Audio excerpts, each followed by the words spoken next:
Baiklah, kami dari kelompok 1 yang beranggota 4 orang. Saya sendiri, Gilang Setiawan. Saya Devi Ropila. Saya Dina Sarmadati. Saya Gus Panheri. Baiklah, kami akan menyampaikan tentang metode ceramah. Baiklah, saya Dirnausa akan menyampaikan materi tentang metode ceramah. Sebelum kita mengenai pengertian metode ceramah, kita harus tahu dulu apa itu metode. Metode itu artinya adalah cara atau jalan. Jadi, metode itu adalah jalan atau cara yang sistematis untuk mencapai tujuan tertentu. Di sini metode ceramah itu adalah cara yang disampaikan oleh seorang guru untuk menjelaskan panjang lebar kepada peserta didik mengenai bahan pelajaran yang akan dibahas pada saat itu.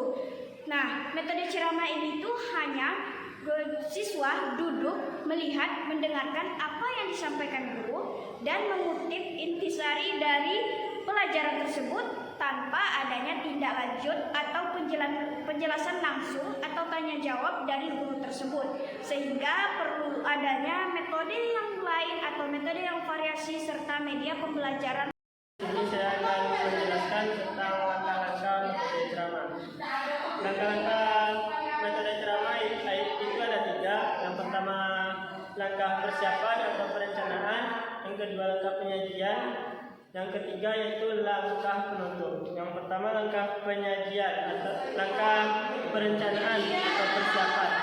Langkah persiapan mencakup 3 hal, yaitu yang pertama, menjelaskan tujuan. Yang kedua, menyampaikan pokok materi. Yang ketiga, memberikan pertanyaan. Yang pertama itu menjelaskan tujuan kepada peserta didik agar peserta didik tahu tujuan dan arah kemana pelajaran tersebut akan pergi.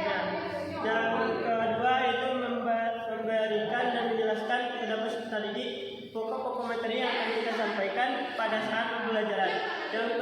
Yang ketiga, memberikan pertanyaan untuk memancing keilmuan dan pengalaman peserta didik dalam pembelajaran tersebut. Dan selanjutnya itu langkah penyajian. Dalam langkah penyajian ada beberapa hal. Yang pertama itu memperhatikan peserta didik, yaitu memperhatikan peserta didik agar peserta didik tidak ribut, tidak keluar kelas, tidak asik sendiri. Kita menjelaskan di depan, dia tidak asik sendiri. Yang kedua yaitu sistematis. Kita sudah merancang pembelajaran tersebut secara sistematis agar tujuan pembelajaran tercapai dengan baik. Yang ketiga variatif. Variatif di sini tidak boleh kita sebagai guru tidak memberikan variasi dalam pembelajaran atau memakai metode-metode yang menarik. Yang keempat, pelajaran ulangan, yaitu mengulang mengulang pelajaran-pelajaran yang penting ataupun dengan metode drill atau metode latihan, itu memberikan latihan berupa pertanyaan kepada peserta didik. Yang kelima itu motivasi belajar, yaitu menyampaikan motivasi terhadap peserta didik agar peserta didik semangat untuk belajar hari ini dan kedepannya. Yang keenam yaitu media pembelajaran. Media pelajaran harus digunakan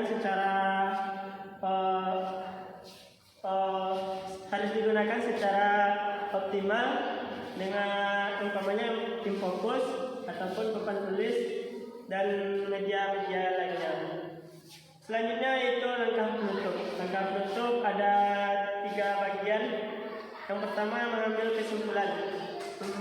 kesimpulan agar siswa tahu apa kesimpulan dan apa saja pokok-pokok bahasan yang dipelajari pada hari itu atau pada pelajaran pada hari itu. Yang kedua, menanggapi materi.